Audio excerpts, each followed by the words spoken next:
Hi, and welcome to Basic Folk, where we have honest conversations with folk musicians on the bluegrass situation. Well, hello, it's me, Cindy House, and I host this podcast. Guess what, dear listener? Edie Carey is here. Hi, Edie. Hi. Ooh, this is going to be so great. Edie is here to interview Rose Cousins, who has a beautiful new record that is out, Conditions of Love Volume 1. Actually, if you're listening on the day that this podcast episode releases, it's out tomorrow. But if you're listening in the future, it's out now. Before we get into that, I was wondering if you have signed up for our Basic Folk newsletter. It's a once-a-month email that comes into your inbox and lets you know what's going on with the podcast, who has been on recently, who's coming up recently, and all of our thoughts and feelings. If we must do this, you can follow us on social media. We are at Basic Folk Pod, Instagram, Facebook, TikTok, YouTube, and Blue Sky. I'm doing my best with Blue Sky. My posts keep getting canceled. Basic Folk is a listener-supported podcast, so if you have been listening for a long time, you might know that everything that we do is made possible by listener contributions. You can make your own contribution by going to the link in the show notes and make a donation. That's also where you can sign up for the newsletter and find links to social media. Okay, Edie Carey, how's it going? How are you? Good. How are you? Oh, so good. You've been on Basic Folk a handful of times, most recently with Sarah Sample, talking about your new duo album together. But what's been happening? What's coming up? Yeah, we put out our record in October. It's called Lantern in the Dark, Songs of Comfort and Lullabies, because why not have the longest title of all time? If there's two of us, we need a lot of extra words to cover it. Sarah is one of my dearest friends. We put out a record in 2014, and which was just sort of supposed to be this, it'll be a nice little side project. We both have 1.5-year-olds. This will be great. And then it ended up being a really wonderful experience, and we decided to do it again on the 10th anniversary. So we put that out this fall, and we've been touring, and we have some upcoming shows, and it's been so much fun doing it with her. So you have a few shows coming up. People can check out ediecarey.com. Yep. Maybe we'll put them in the show notes too. I mean, that sounds great. We're going to be in the Midwest in March, because who doesn't want to be in the cold, Marchy Midwest? But we do. And then people can come and we can soothe your stress, your existential dread with what's going on in the world right now. And yeah, just come be in community. We'll be in Iowa City on the 13th of March, which I believe is the day that you'll maybe be hearing this if you hear it the day it comes out. And then in Minneapolis on the 14th, and then Platteville, Wisconsin on the 15th. Excellent. Okay, let's get into this conversation between Rose Cousins and Edie Carey, talking about Rose's new album, Conditions of Love Volume 1. Edie, can you cue this one up for us? Sure can. Such an incredible record. Yeah, I just had a really moving, hilarious, enlightening conversation with my best friend, Rose Cousins. We talked about vulnerability, middle-aged gardening, accidentally putting one another's eye contacts in our eyes, and befriending our own mortality just for some light fare. We also talked a lot about her stunning new record, Conditions of Love Volume 1.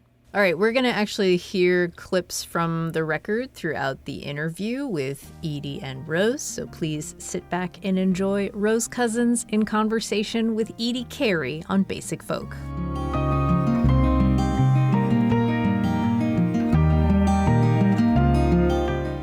I think this is one of my favorite days that we've had on Basic Folk. I feel like I thought this idea came to me and I was like, oh my God, I hope it works. And the day is here.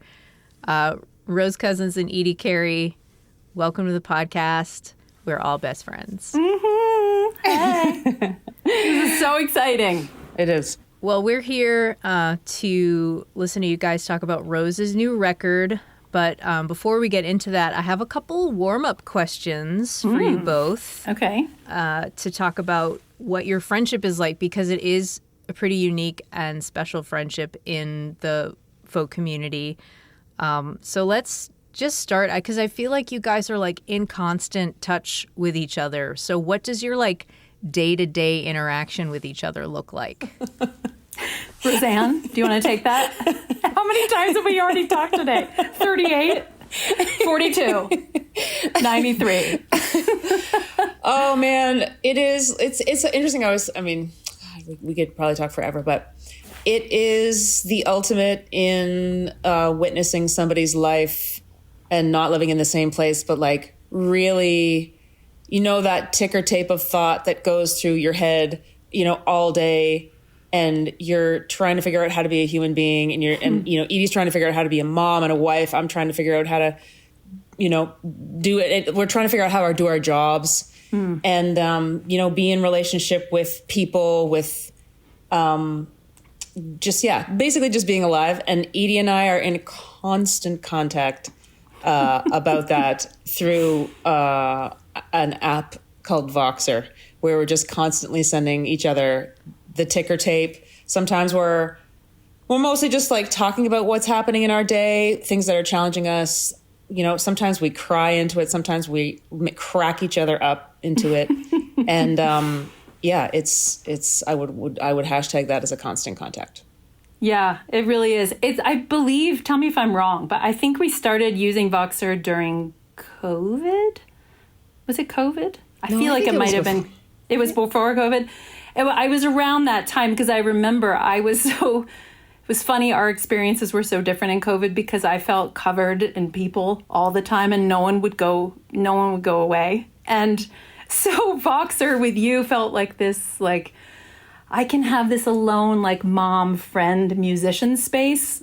And that was really super helpful for me. And then also, Rose and I have been such good friends now for 21 years, but we weren't in each other's every day. And she's in another country and we have been doing our jobs and flitting this way and that, and always sort of in text contact. But Voxer has been so incredibly helpful.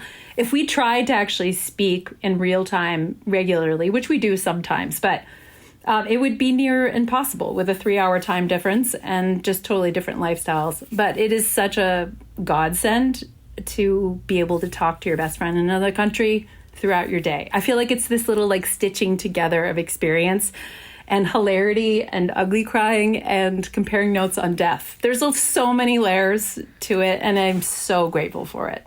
Me too. So the way that you met, so actually, Rose, you knew of Edie's music before you had ever met her, thanks to a friend of yours, Jay, who would put her on mixtapes. And then you came to Club Passim in like the early O's. You made friends with the manager, Matt Smith, who is still there and is still a good friend.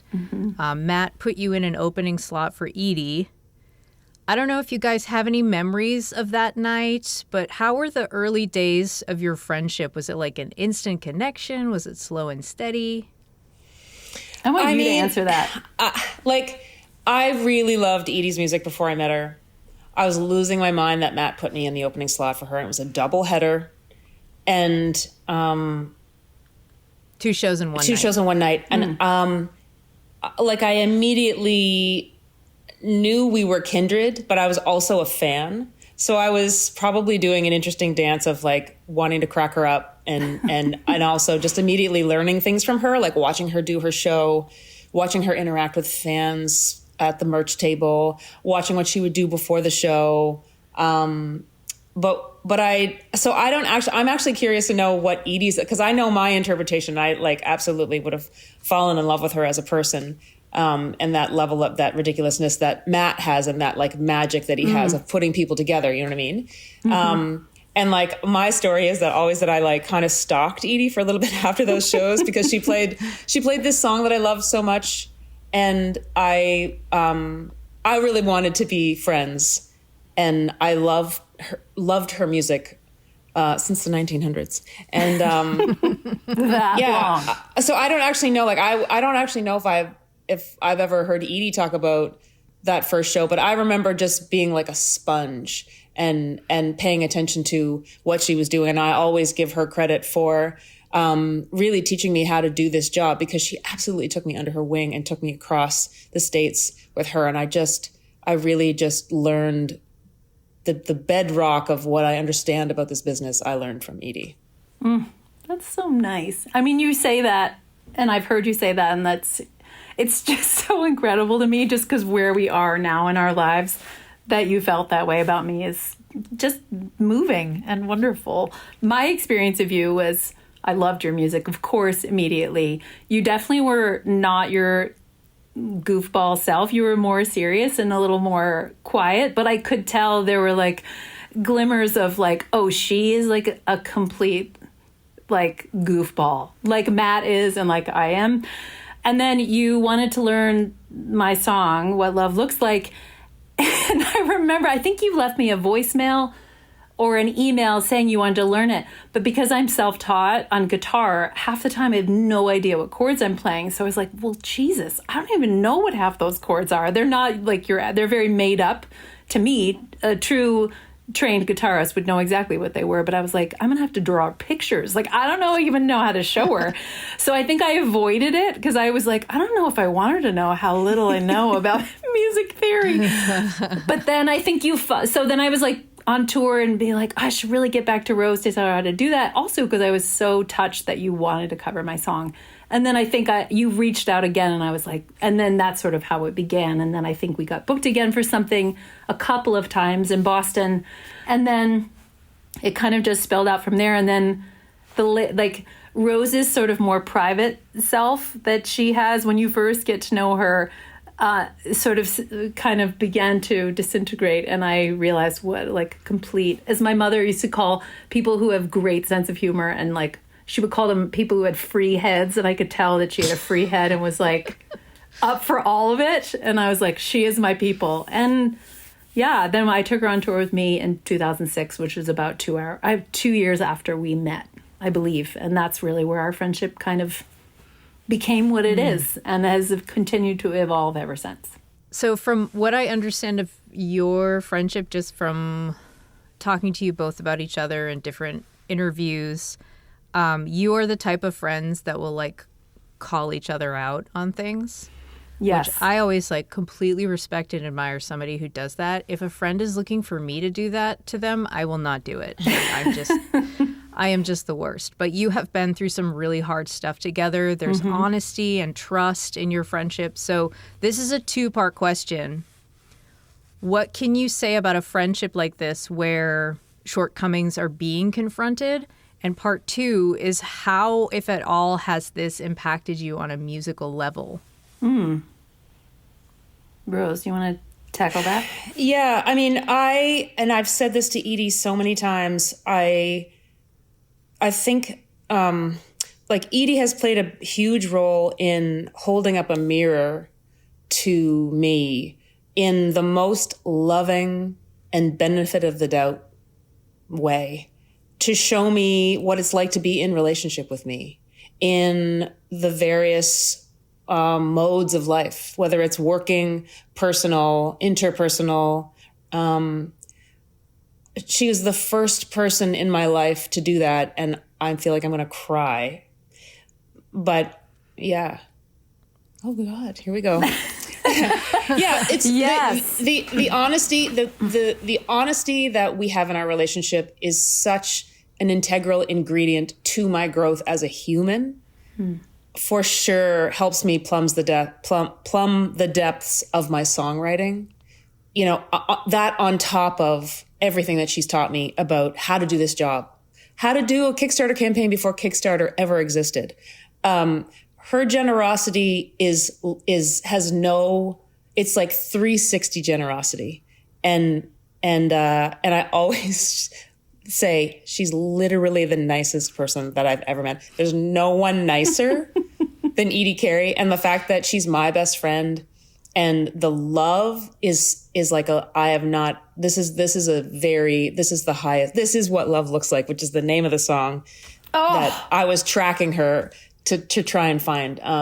So yes, the honesty is, I need it. And it's made me a more honest person, and it's made me accountable in a way that has just allowed me to then ask other people to be accountable to me. And yeah, it's truly a best friendship. And I waited, I waited until I was 30 to have it, till I was 29 or 30 to have it. And it was so worth it. And she has stuck by me in just every circumstance. And we have this like witness for each other that I don't have that with everybody. It's very, very special. And it's like an ingredient. It's like oxygen for me.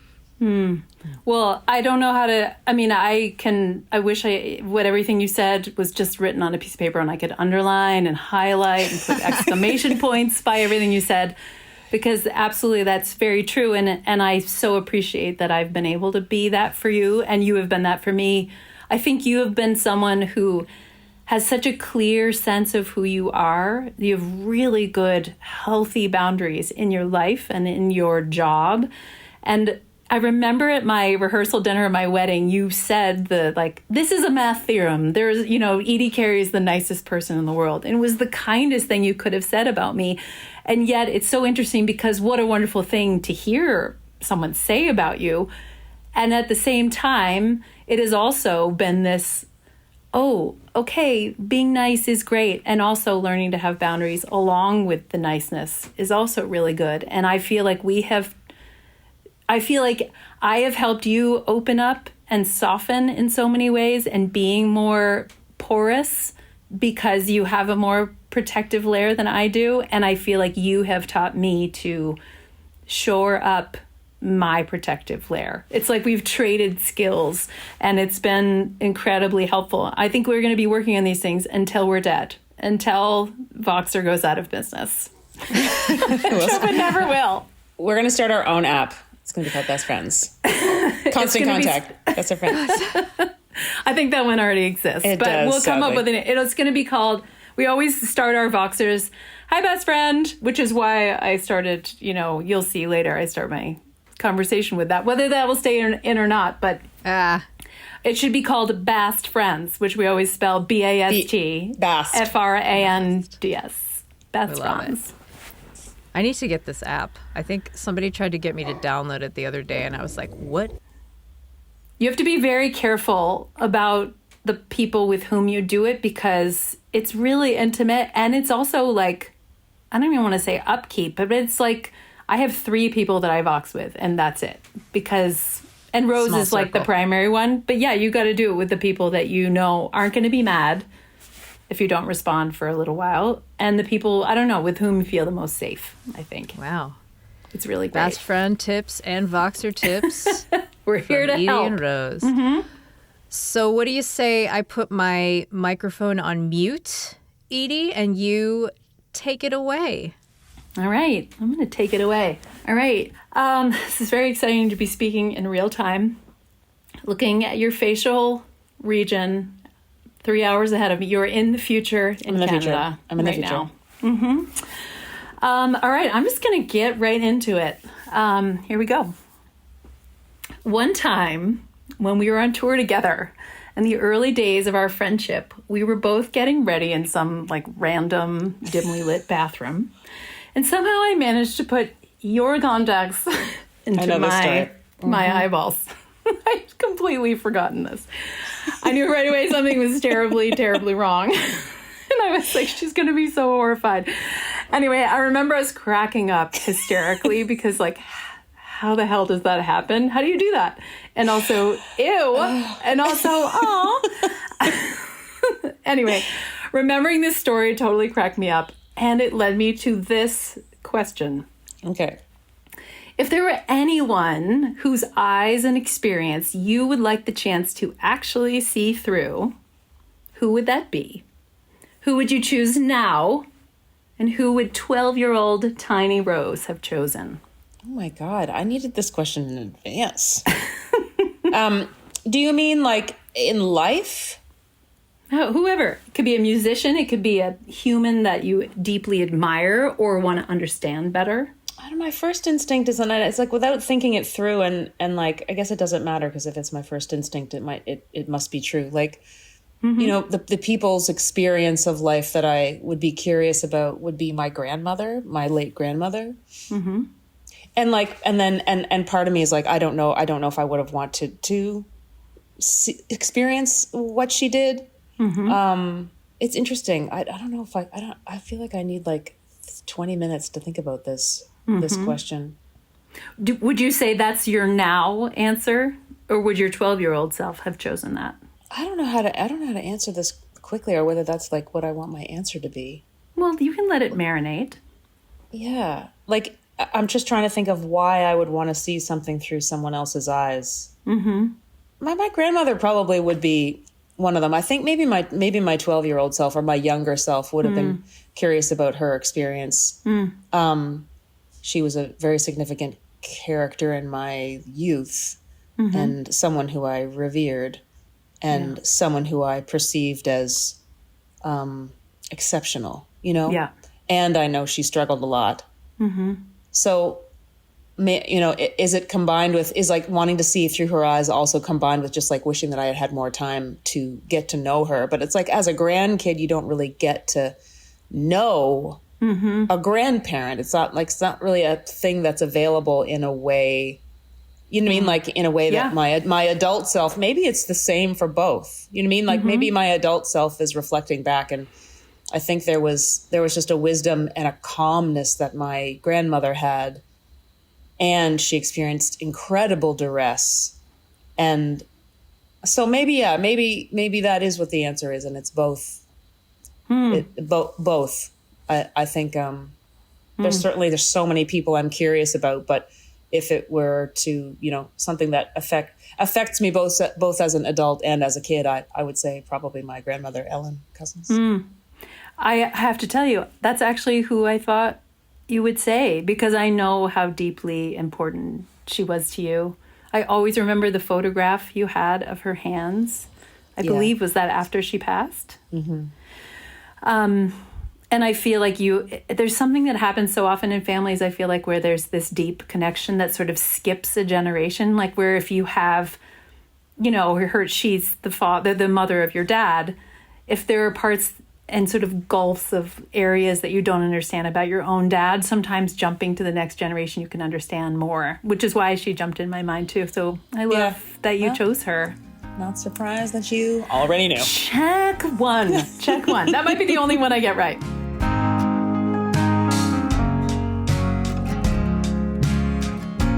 Back in that same era of us touring together, maybe it was probably on that same tour when we were like just trekking across Nebraska and Iowa and Texas, and I don't even know, but we went everywhere. We did. Sometimes on the road, we would get stuck behind a painfully slow, massive truck that like on some small highway or in traffic we couldn't get around.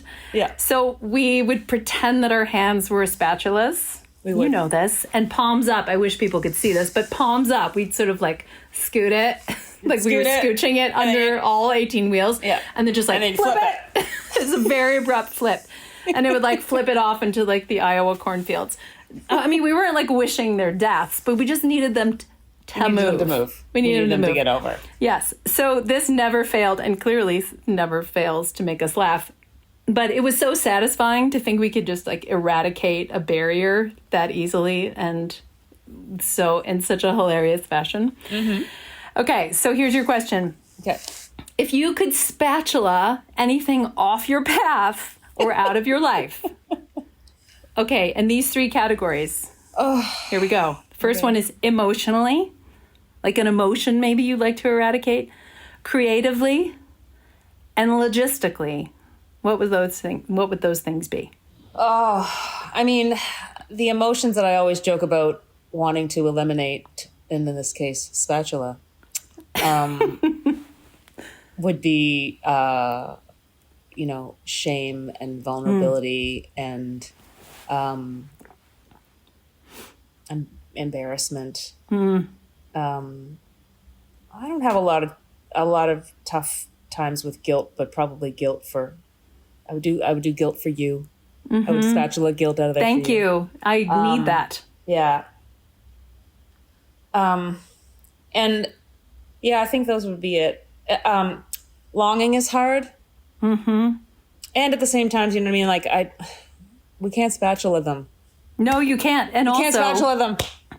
you can want to, but also it's so interesting that the things that you chose are also so intricately woven into the very work that we do is dealing with all of them. So well, yeah, totally. If we didn't have them, how do you get to that soft place? Mm-hmm. Exactly. And it is true. Like, I think for sure our friendship has shown me that that was such a good explanation of like what you've done for me is like this is bringing out the softness and opening, like to know that like not everything is a threat.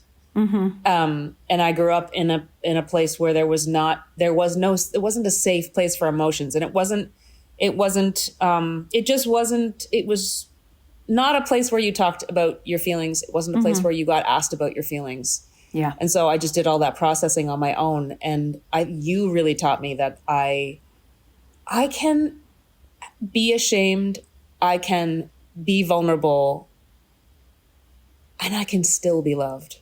Mm-hmm. And that one takes a long time to let land, I think. Mm-hmm. And I mean, here we are, like well into our adulthood. We're in the back. We're in the back half, We're on our way out, basically. And it's still like, yeah, you give me such a great example of like loving someone even when they've been an asshole to you, or it's like you and I have become so much better at being like, I'm not sure that that's what they meant, and that like to be like that's what they're feeling, because I'm having more empathy for my own experience of those feelings. And yeah, actually that's absolutely certainly what I write about. That's what we write about. We're trying to like put words and music to what it's like to be a really vulnerable, tender human. But we can still want to spatula that. We can want to spatula I have a lot them. of songs about that. Yeah. Okay, so that's emotionally. What about creatively? Creatively, I think I would spatula away all of my admin work. I would spatula everything I get bogged down with, like the false obligation of keeping up with your inbox, as you and I are constantly talking about. Yeah, and the admin work, I get bogged down by the things that need to get done, which is so many things all the time, and they're never going to be done. And so if I could, I would spatula away the admin work, and I would hoist myself up and put myself in my studio. The crane, I would crane myself from the admin portion and then down into the studio. And I would just allow myself to spend more time doing that. Because it kind of goes, I don't know if it's like this for you, but like go through phases of writing where I'm like, I'm in a creative mode and it's the best, Like you can't wait to get back to your guitar. You can't wait to get back to your piano. Exactly. Yes. And now, now because I'm getting ready to put out a record, I'm like in a gauntlet of admin, and nobody needs to know that. It's important that people don't know it, but that is the reality. That is the reality of it. So yeah. So okay, well that actually that kind of hits creatively and logistically, unless, although do you know what I'm going to say? You would say you want to get rid of at the top of the list. I want you to tell me. I feel like I always think of you when I'm dusting my house. Oh, it's so funny because the first thing I ever thought of, I always think of is like dust, if I could eliminate dust. Yes. I had never thought of that until you brought it up. I'm like, you're right. Oh, dust is just like, I go into the bathroom, I'm like, I literally cleaned this yesterday. Why is my own body shedding its own self and landing on my own sink? Like, get off me. Yeah, dust. So I'm going to put that under logistically. Thank you. Logistically, I don't want to spend time on dust. It steals from me.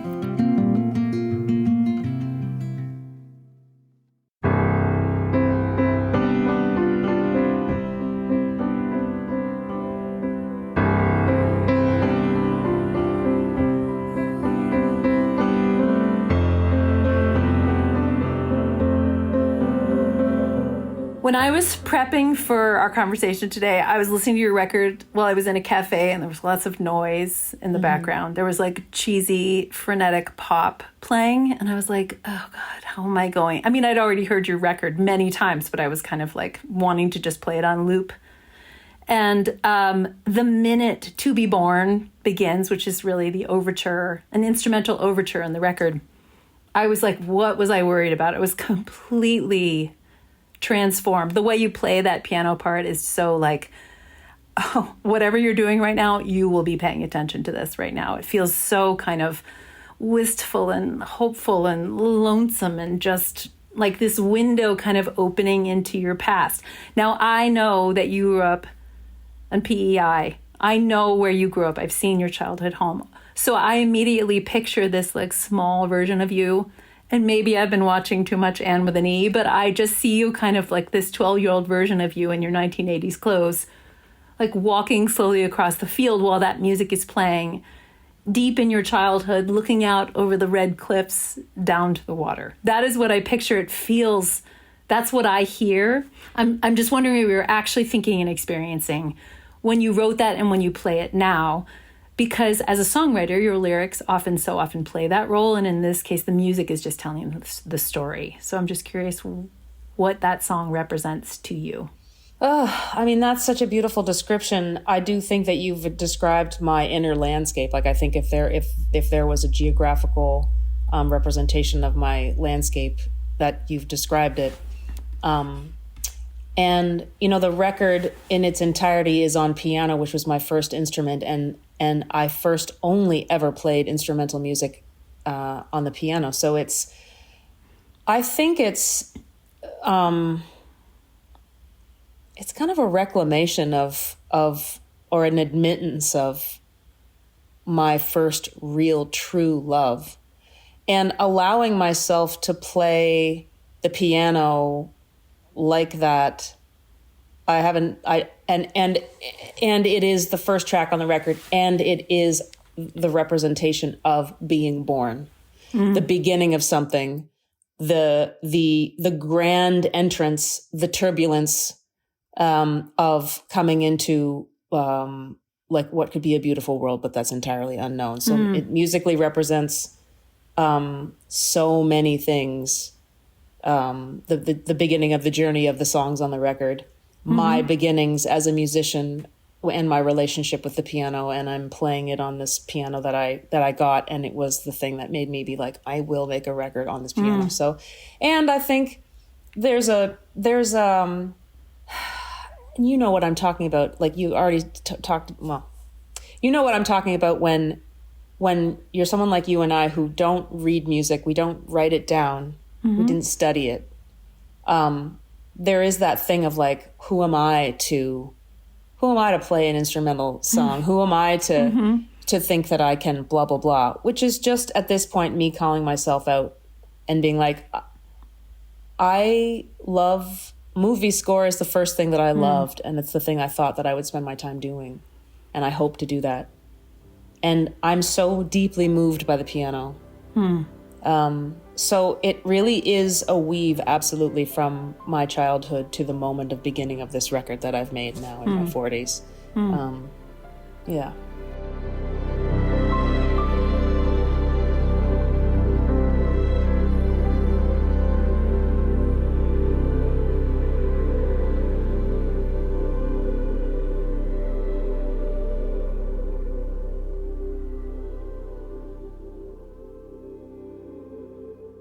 So, as you said, piano was your first instrument, and you started out playing. I'm assuming the piano was kind of in the middle of the living room at your house. Is that true? Is that where it was? I'm trying to picture it. It was in the living room that it's like the room that you don't go in. Oh, it's like the room where Christmas happens. It's the room where like my dad napped. It's where the antique furniture is, but you don't hang out. No, it's not comfortable. So maybe it was tucked away in the corner. And so I could play in there without anyone seeing me. Obviously they would hear me, but yeah, it was a very private corner of the living room. Yeah. Okay. It felt kind of safe back there. Yeah. So your older sister, Marilyn, I remember you telling me she would record it on her cassette tape recorder. And it's so interesting because when you and I met, you know, you were playing guitar and touring around. We actually have the same guitar, or we had the same guitar. And, you're such a nuanced and beautiful guitar player. So it never occurred to me that you did anything else but that. And when we would tour together, you never would play piano. And then slowly over time, you kind of started to reclaim it and weave that into shows. And then in so many ways, it's just kind of, you don't even bring guitar with you a lot of the time. And so you kind of already answered this, but I just was curious, and I feel like I now know. I was going to ask, do you feel like piano is kind of your soulmate instrument? That's a hard yes. Yeah. That's a hard yes, yeah. I definitely was lonely as a kid. Lonely within like a family full of lots of people and on a very busy farm. But again, emotionally, there wasn't any conversation about it. And it truly was my closest friend, my deepest confidant. And absolutely. There's in the guitar, although there's so many different ways to play it, and I am not proficient in any way on the guitar, I can kind of get it done. I see it as a rhythmic thing. And the piano doesn't ask me to play in time. It's like we just get in this kind of dance together. Yeah. And so it's like it's a place where I really can lean, and I really the way that I can express emotion on the piano is it's just different. It's just so different. Yeah. It's really tapped in. Yeah. Well, it sounds that way when you play. It feels like it's kind of I mean, you sound incredible with guitar. You always have. And so I was like, what do you mean you play piano too? That's incredibly annoying. And then I heard you play piano and I was like, God damn it. She could at least be like, not that good at it. But the way that you're playing is even evolved over the years, and how you've really created a very specific style to you. And it's hard because we're used to, as guitar players, it's such a rhythmic instrument. And then with piano, I remember you saying like, oh, I got to write more like up-tempo songs on the piano, and it's harder to do. It just is. Okay, well, before we move on to the next, I'm curious how piano, being your soulmate instrument, and then writing on guitar, and then writing on your baritone ukulele, like what, do they all bring out different kinds of facets of your songwriting or different personalities? You know, what makes you walk towards one instrument over the other? Yeah. I find I have kind of fallen out of playing guitar, but it's such a useful instrument when I'm learning songs or when I like quickly need to play a song, because you can't capo a piano. Right. You're not dealing with any like sharps and flats when you're playing a guitar. So it's easy to be like, so I know how to play in C, I know how to play in G, I know how to play in A. I know like, I can capo my way around the keys. So it's like more expeditious maybe. So that would be a reason that I would go to the guitar. On the uke, I have no idea what I'm doing, but it's in a fun alternate tuning. So there's like I'm doing less things with my fingers, but it is a very fun rhythmic, and also interesting tuning. So I know less about what I'm doing, but it's also easy to play a rhythmic song even more simply on the ukulele.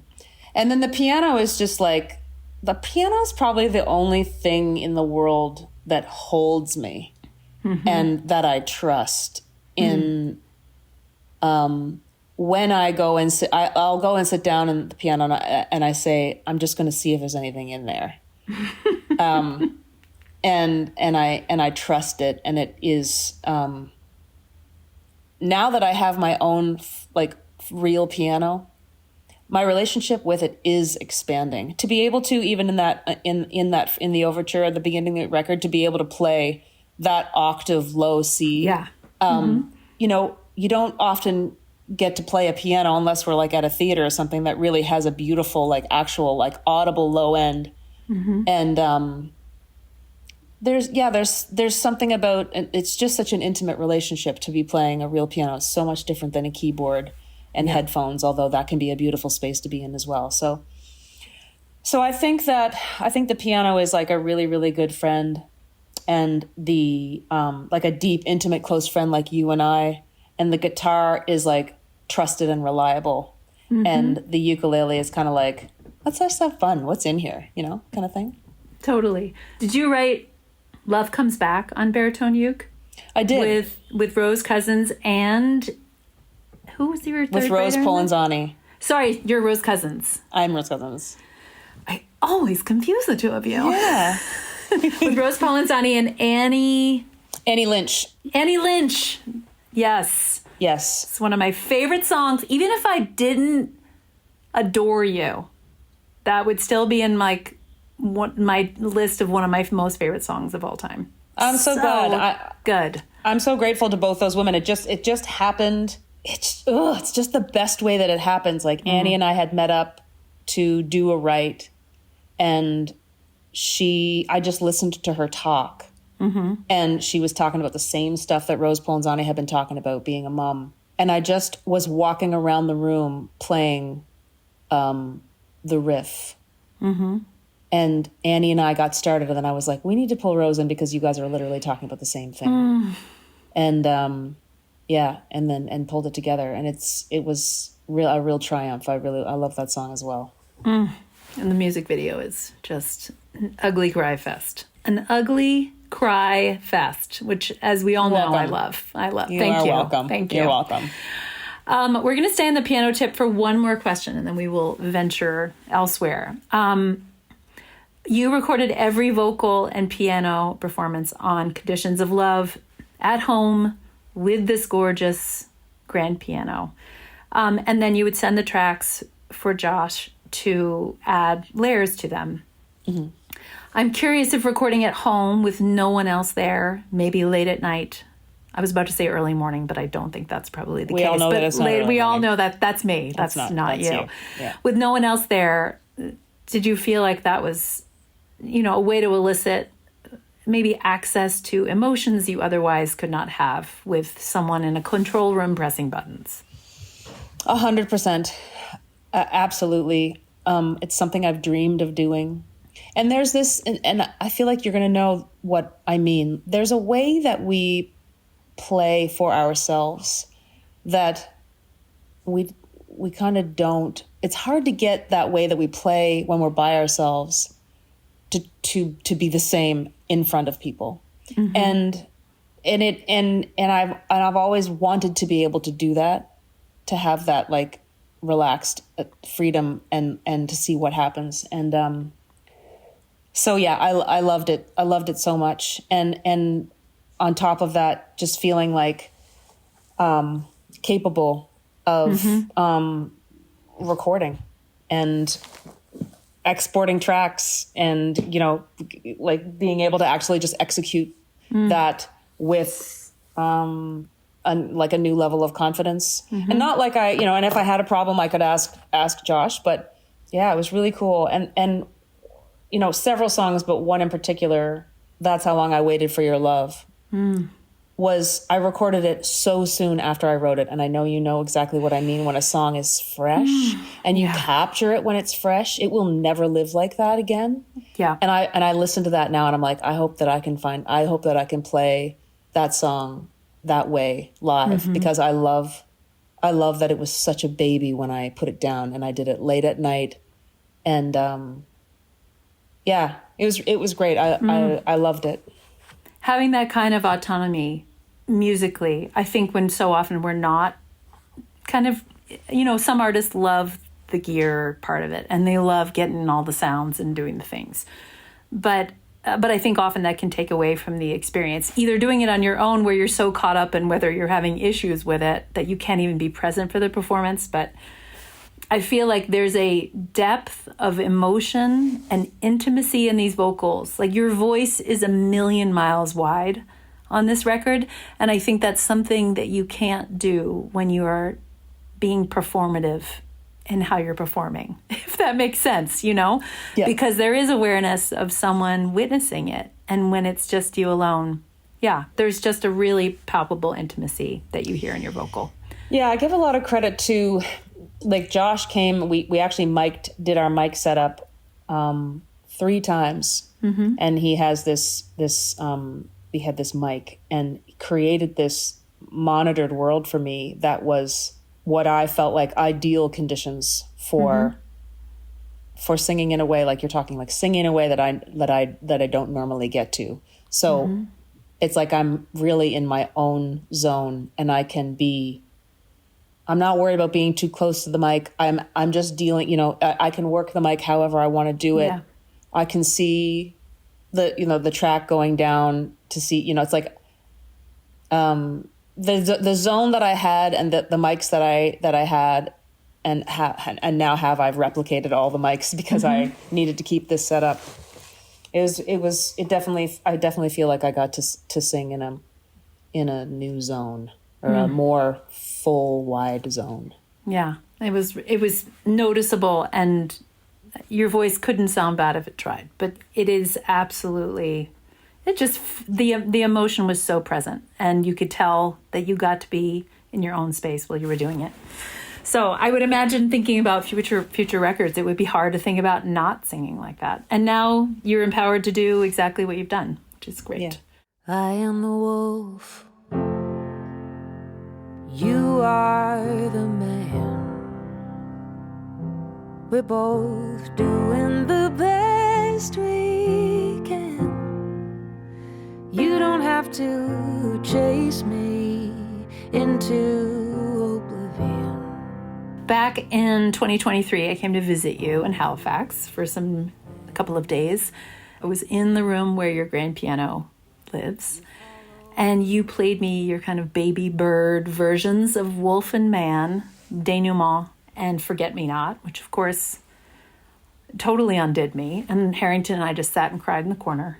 And to hear those songs kind of in their nascent baby bird forms, and to listen now to the ways in which they've been so beautifully fleshed out. I'm curious if when you played them for me that day, when they were still relatively new, is your brain already hearing kind of what you want to have swirling around? Or do you get sort of married to those baby bird kind of vulnerable, more stripped down versions that then you feel protective? Like, is it scary or joyful or all of those things as you layer upon them? So I made this record with Joshua Van Tassel, who's my longtime drummer, and has grown to be a really close friend. And he moved back from Toronto in I think it was 2022, and I've always wanted to make something with him because he's like a sound designer. It's like that's not a good enough term for it. He's an inventor of sounds. But he knows how to accentuate the air, and that's how we approached each one. And I did have some ideas, and I was so excited to hear all of his ideas. And so we would discuss what the air was going to be in this song. What we would discuss what we heard, and. So I would do the beds. We did the first three, possibly four beds together in the same room. And then we did the rest individually. I would throw him the tracks, and I would give him the bed, and then I was like, this is what I would do. I'm going to do some of the songs have a lot of layers of vocals. In the case of Kay's Waltz, I had this idea of wanting there to be like a horn choir. And our good friend Dietrich Strauss, who played the horns on Benefits of Being Alone, I just asked him, I basically created a MIDI version. And I just said, can you replicate as much of this as possible? And he ended up sending me, like I'd asked him to do it 2 or 3 times, like send me a little bit more. And it was like 37 horn tracks. Oh my gosh. And so I got them from him, and then I presented that idea to Josh.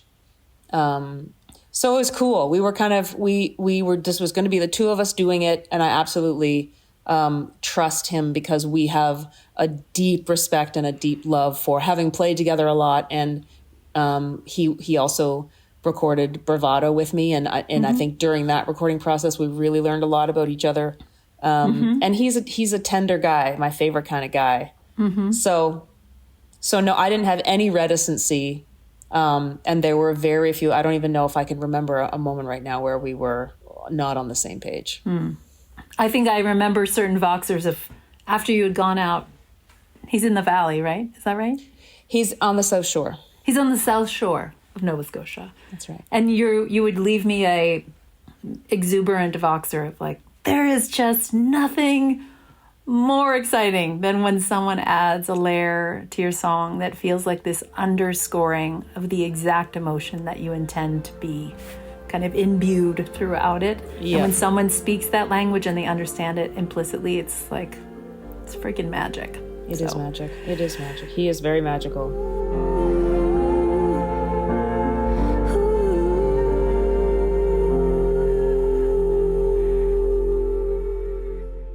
Snowdrop and peony, clover and daisy, buttercup and poppy, lily of the valley, rose and strawberry. So I first heard your song, Forget Me Not, while I was driving somewhere in the Midwest. I think it was in March of last year. I was somewhere really like gray and sort of depressing and industrial. And suddenly, so the music starts and I am like in this like idyllic pastoral scene and like making my way through like a sun-drenched field and there's like bees buzzing around me. And I was like, what the hell? I've just been Rose Cousins transported once again. And I felt like as you name each flower in that song, I was like picturing it in front of me. And I'm not so good at knowing the names of flowers, but I knew most of those and what they look like and the textures and how they would smell. And it was this sort of supremely visual listening experience. And also the lyrics for That's How Long I've Waited for Your Love, they sort of sound and look like this series of still lifes from around your home. And of course, in the music video, if people go and watch the music video, it's so beautiful. That bears out in what you show in the video as well. And a lot of your listeners may not know that you are a really gifted photographer and that you specifically love Polaroids. I have several of them around my home. And I was just wondering if you feel like your photographer's eye is essential to your lyric writing. And if so, how does it influence the songs on this particular record? Wow, that's a really, really good question.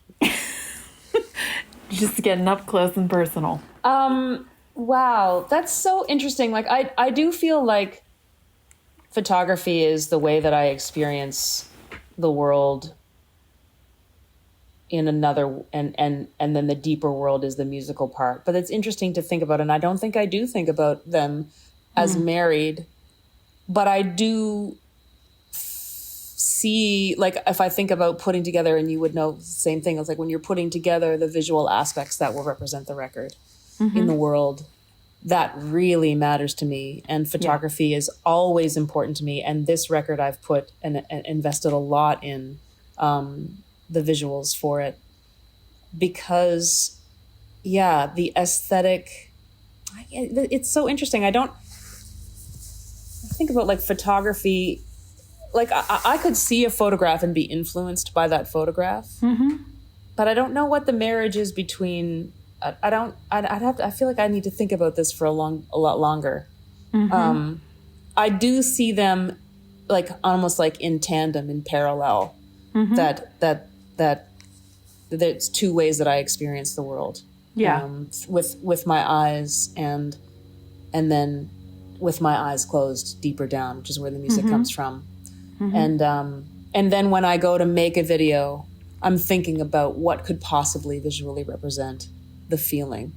And I don't know that I think about that necessarily in advance, but that's a really good question. I want to think a lot more about it, and I don't know that I've answered it. But photography is deeply important to me, and showing, I think, an interesting vantage point is always like I want to, like, it's more interesting to see the mug like this close, like who goes this close up to a mug, or like sees just a corner of the piece of the mug, like as opposed to like, here's a mug, I want to be like, what does that mug feel like today? You want to see through the mug's eyeballs. I want to see, what does the mug see and think? What is the mug thinking more specifically about me today? About me today, or this song. Yeah. Okay. Anyway, I don't know. I think that's a great answer. It's a hard question, but I have always thought of you as being a very like the whole idea when you're teaching songwriting or learning songwriting, like the show me, don't tell me. And you really seem to, you paint pictures beautifully with your words, and then you let the objects tell the story in a more oblique fashion. And I think it's incredibly effective. That's so cool. Yeah, I definitely see the scenes in my head when I'm writing the music. And I'm not thinking about them. I guess still photography is a different thing, is a different beast for me. But I definitely experience them, cinematically for sure. Yes. In some cases, for sure. Yeah.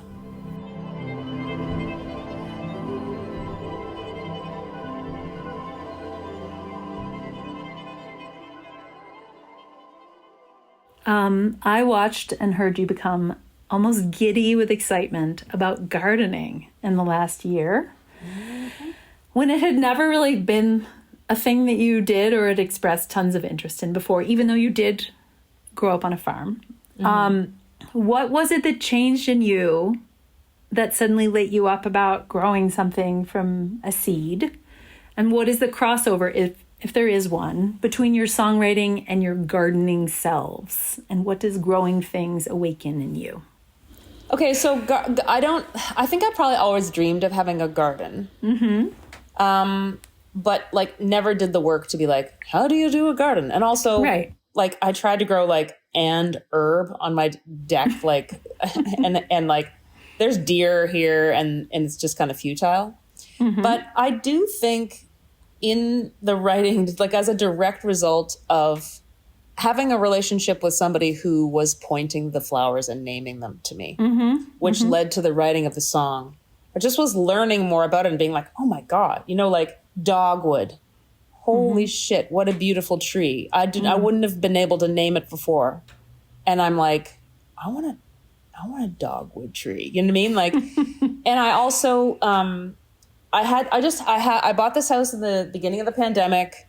I don't know that I've landed in the place that I'm going to land yet, but I was like, how do I make this yard myself? I kind of like did a few things inside to make it feel like my house in here. I'm like, how do I do something? Anyways, I met this incredible landscape architect who I knew through the people who had owned this house before. His name is Jamie. And he came over and he just was like, he just held my hand and we just built 2 gardens. He just showed me what to do and I did it. And the satisfaction of like digging in dirt and putting a thing in and watching it grow is so simple. And I'm like, this is it. I'm becoming an old lady. I'm wondering which what's this bird? Yeah, birds. What's that flower? I'm going to a store. I'm buying bulbs. Who am I? But yeah, I think I do actually think, I mean, it's legit. Like every trope is just, we're just church ladying our way into the tropes. Own it. And we're listening for birds. We're wondering what flowers to grow. I've got dahlia bulbs in the friggin' fridge downstairs that my sister gave me. I think it is actually also connected to my sister because she has like taught herself how to grow beautiful flowers. And there's just I think it's like also claiming ownership of the property and plants are so incredible. I have like so many plants. I've never had plants before the pandemic and now I have plants and it's like, there's just something, they just want to grow. They just like our bodies are constantly wanting to heal ourselves and the plants just want to grow. And it's amazing to see time captured in a plant growing in a season, like to panic when I'm putting a tree in the ground and I'm like, oh my God, and he's like, it's fine. It's just going to go to sleep for the winter. And then seeing the dogwood bloom for the first time, it's like, it's such a simple thing. And it's like, I just have such a reverence for it. So yeah, it's an exercise in trust and trusting the process. This and coming from a person who knows a zero about gardening. But I didn't mean to cut you off. What were you going to say? No. You're actually summarizing it fantastically. I have such I don't know anything about it, and it's so fascinating to watch. The seasons change, things grow. Jamie would tell me like, don't worry, that's going to come, that's going to be great. Or just being like, or picking up something and moving and putting it in a different place and being like, what? It's, and he's like, it's fine, It's going to be fine. Well, it makes me think of what you were saying about going to the piano and being like, oh, I wonder what's in there. I wonder if there's something in there. And the seed holds all this potential. It just feels like this beautiful parallel for where you can walk into a room with your instrument, whether it's guitar or piano or whatever, and then walk out with something that seems to come out of nothing. But of course it's not out of nothing. It's out of experience and history and trust, Yeah. I'm just seeing a parallel here in that, like, say gardening, which I didn't know anything about, and like, don't really still know anything about, cooking, baking, which is one thing I do have confidence in, but like, there is this like perceived precision or like the getting it right. And if I think about things that I'm intimidated by, which would be gardening and cooking, it's not about, and like and then you just described like the creative life. It's like it's not about precision. Like it's not about precision. It can be whatever you want it to be. You can change it at any time. You can add more salt. You can add another flower or, plant.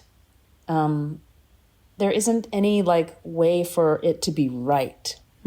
It's just that we get to decide when the song is done, or I consider, and you probably do too, that the song will tell us when it's done. And you can look in the garden and be like, the garden's done for now. And then if you come up with another thing, you can put it somewhere. If you come up with, you want to make a side of broccoli, you can, You always can. That is what I always say. Yeah.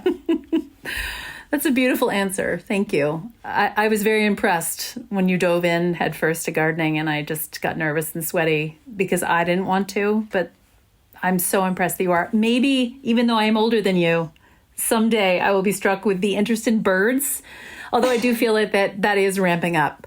But I haven't hit the gardening point yet. So you're advanced for your young age.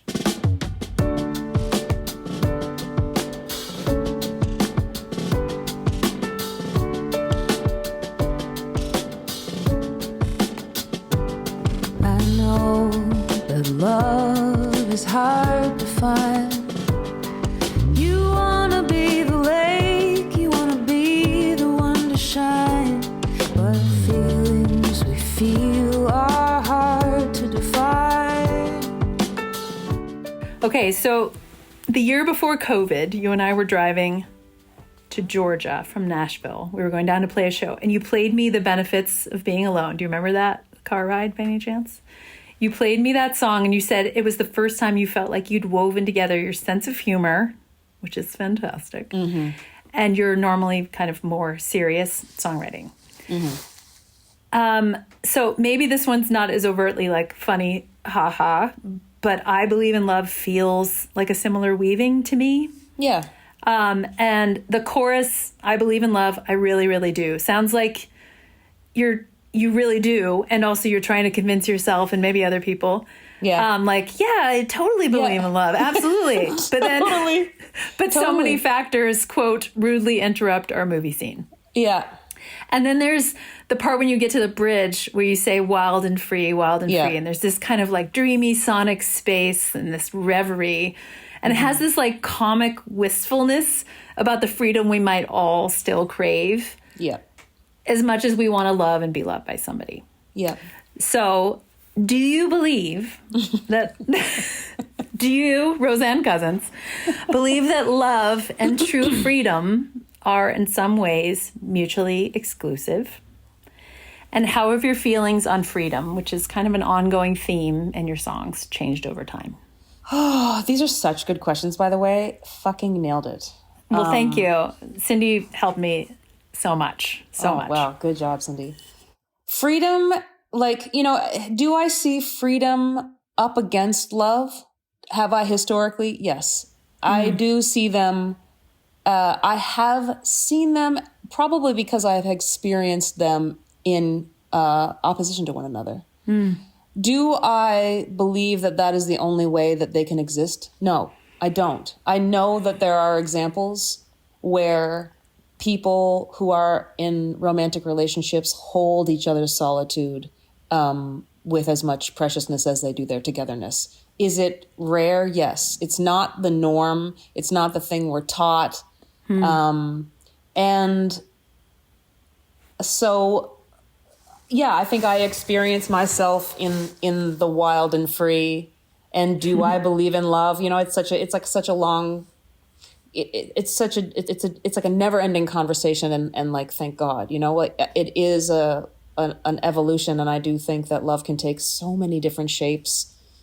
And so maybe it's the wrestling match with being pretty adamant at not accepting what has been the social norm since the 1900s of, you know, what love looks like, how it is shaped, how it lives. And yeah, I do feel resistance to that. And I am constantly asking myself the question, you know, do I believe in love? And I think I am. Yeah, there's definitely a part of me that's saying, yes, I do. And there's part of me that's saying, do I? But, you know, love is like, it's not one thing. It's like, now it's like, how do I want to feel? And absolutely, I want to feel loved. I want to love, and I want to feel freedom. And I do think it's possible, and I don't think it's average. While holding on to wild and free, wild and free, wild and free, wild and free, wild and free. Yeah, it turned out fine. That's what we do. And I spent my time looking for clues. So I became a wishing well. Needed You. It's totally devastating. In the best way. Feels to me like the conversation that so many of us in midlife are having with ourselves. It's a reckoning of who we are now, who we were when we were tiny inside of the context of our own families. And midlife can be a time of intense learning and unlearning. So much of that you and I have been navigating side by side. Yeah. How do you feel like the late 20s version of you, just putting out her first record, If You Were For Me, would take Needed You? Would she be too young and too close to her own childhood for it to make true sense to her? And do you think it's necessary to have the perspective and wisdom of midlife to really be able to peel back those familial layers? Another brilliant question. You know, would she have it, were she handed that song and someone like looked me in the eyes, looked my, you know, 20-something-year-old right in the eyes and said, you do have needs and you did need, then, and that's normal. And you don't have to pretend like you don't need anything. You know, that probably would have helped her. And she didn't have that. Yeah. So I guess my 40-something self is like, it is incredible how long it takes. It's like we leave home, you know, and not everyone has the same story. I run screaming from my childhood. I run screaming from the place that I grew up, as much as I love it. And I run from this, you know, place that didn't understand me and that where there wasn't anyone like me, as much as I want to go back.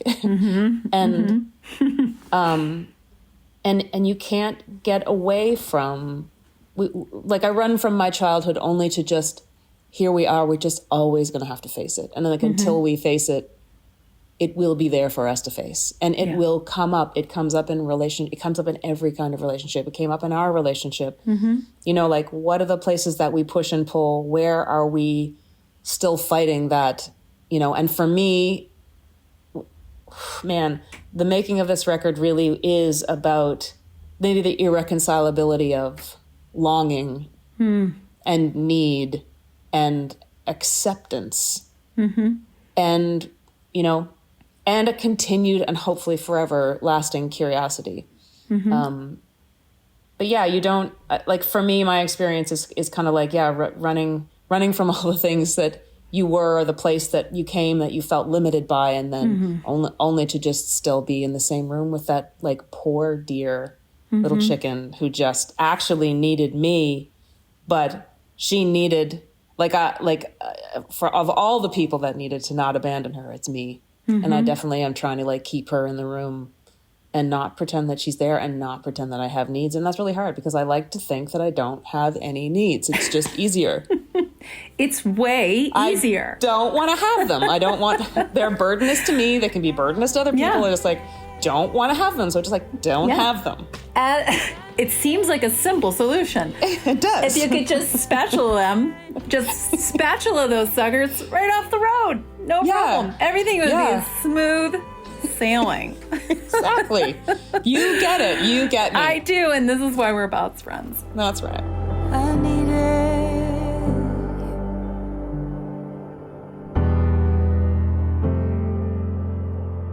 Yeah, it turned out fine. That's what we do. Okay, I was practicing this question on my own, and I cried several times. So we'll see how it goes. But you already cried, so then we'll be even. It'll be great. Last year, my mother passed away very unexpectedly. And since then, you and I have been in this ongoing back and forth about mortality, our own and the people that we love, and how to, if not maybe exactly befriend it, but at least use it as leverage for being more present in our lives while we're here. In 2020, you founded the, quote, Impending Mortality Awareness Society, which folks can join. Anyone can join. Why am I not a member? I need to be a member of that. You're automatically a member. I feel like I at least want the swag. If you join, you get a certificate and a pin and other mortality-related swag, including a, quote, lifetime of permission to be who you are, to take care of your mind and body, contributing to living a life wholehearted. I love that.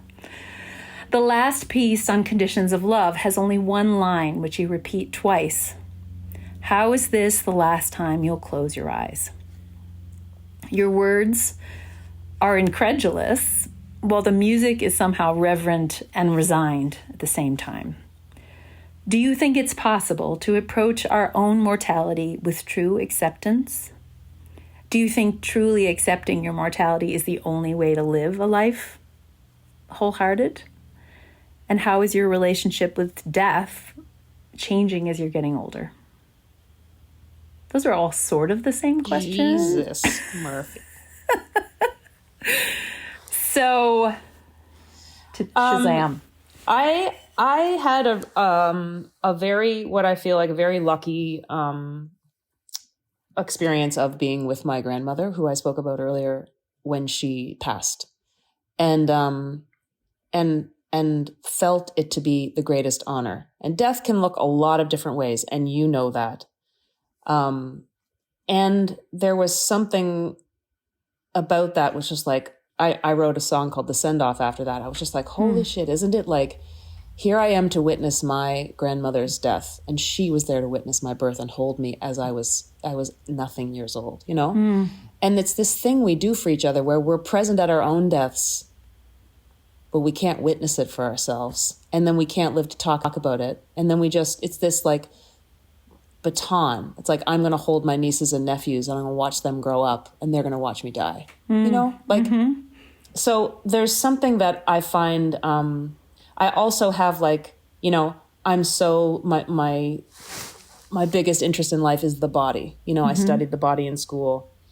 I'm endlessly fascinated. I'm watching all of the medical dramas. And so knowing the systems of the body and knowing what was happening to the systems of my grandmother's body when she was passing, having a curiosity about that, and having, you know, real conversations that are the most honest that they can be. Like, I don't have a lot of space for conversations other than that, you know, which is, and like you can attest, our friendship is about like there's ridiculousness, but there's no bullshit. Do you think it's possible to approach your death with true acceptance? Do you think truly accepting your mortality is the only way to live a life present and wholehearted? And Yes. how is your relationship with death changing over time? Yeah, I do think that you have to know that you're going to die and be aware that that is a thing, that this is one chance that you get. That is the point of the impending mortality awareness. Yeah. That's the thing that I was facing. It's just kind of like, oh yeah, like we're literally all going to die. What are we spending our time doing? What are we wasting our time doing?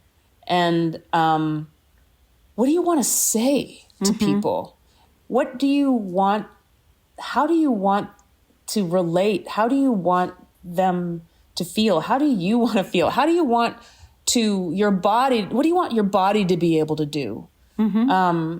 And I do think, I think you do have to know that you're going to die in order to live wholeheartedly. Absolutely. I think death can be really scary, but the whole thing is that like death is, it's just the over part. Like in death, then there's literally no worries, and were I in a different position right now, were I diagnosed with something where I knew I was going to die? Like, I don't know actually how I will react, but I do think about it every day. I think about it. I write about it. I've written about it several times. And yeah, this last piece on the record is I was thinking about what is the thing that you think when you're watching a pet or a person pass.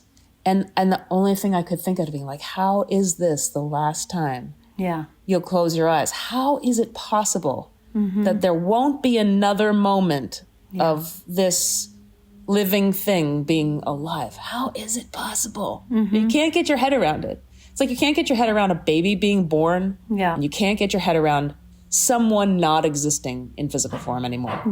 So, the end of the record just kind of like sends us off into the unknown of whatever that is.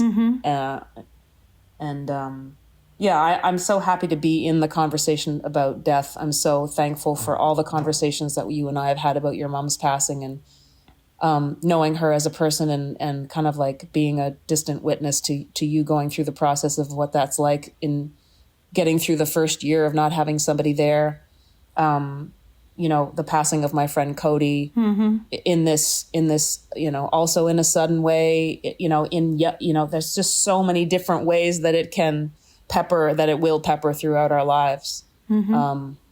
It's not a thing to be figured out, and grief is not linear, and it's not experienced one way. And it is an important thing that we all have to go through that. And it's the indication that we loved, and we're loved, and we're taught and how to let go. It's like we get to the point where we feel more confident about being a human being, and then we have to say goodbye to everybody.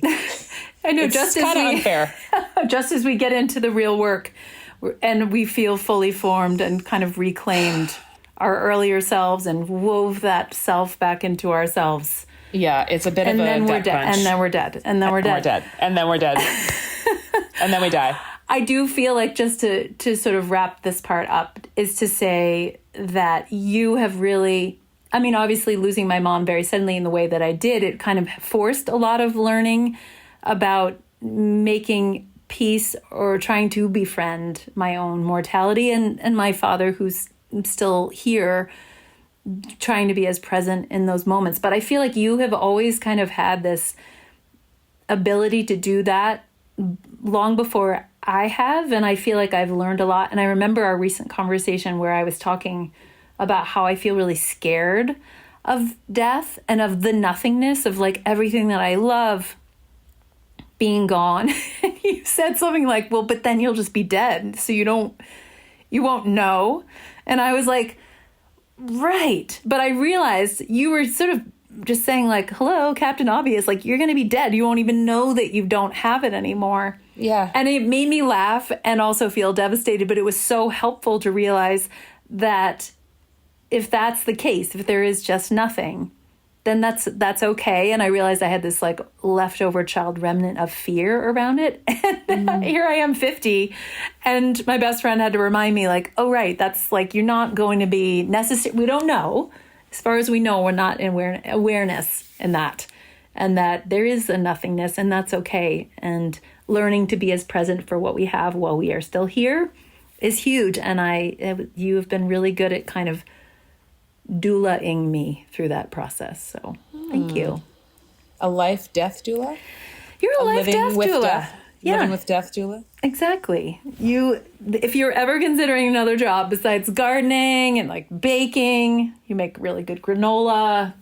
Oh, and then write incredible songs. Are you ready for a lightning round?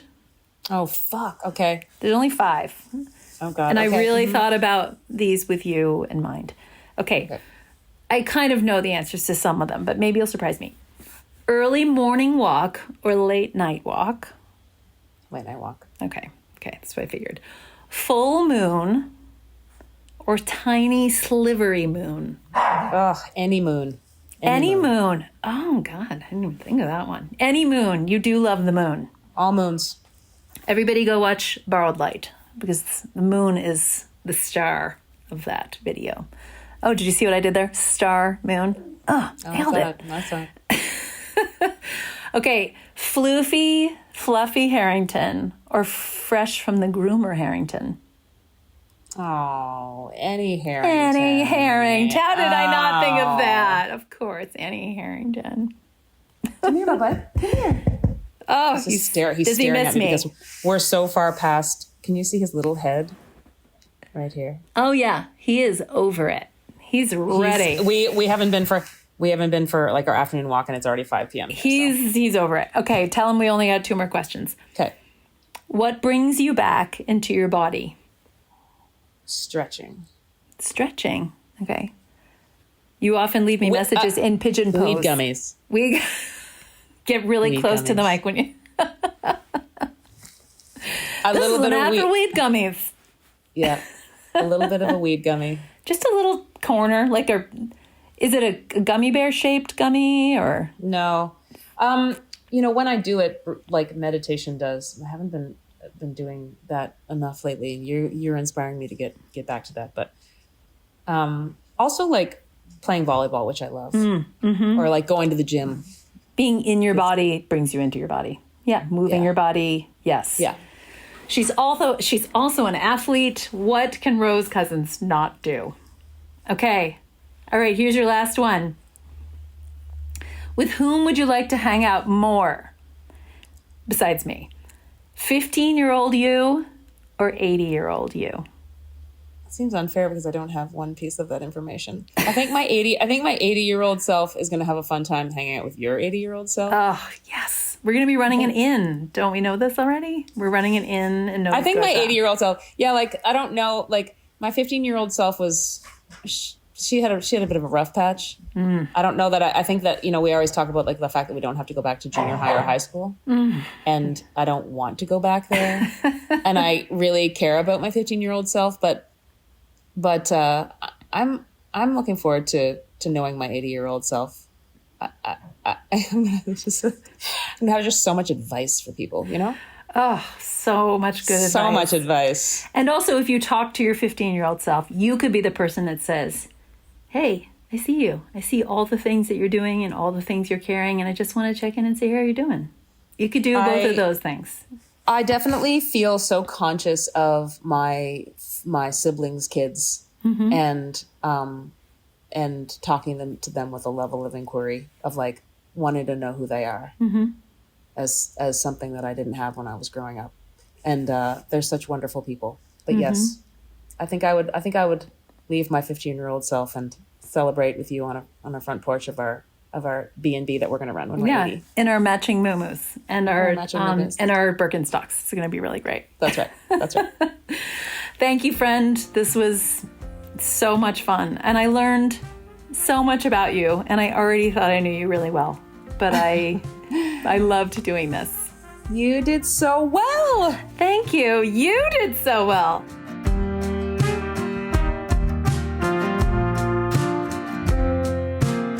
This episode of Basic Folk was produced by C.J. Nungesser. Basic Folk is a production of the Bluegrass Situation. You can find all of our episodes there.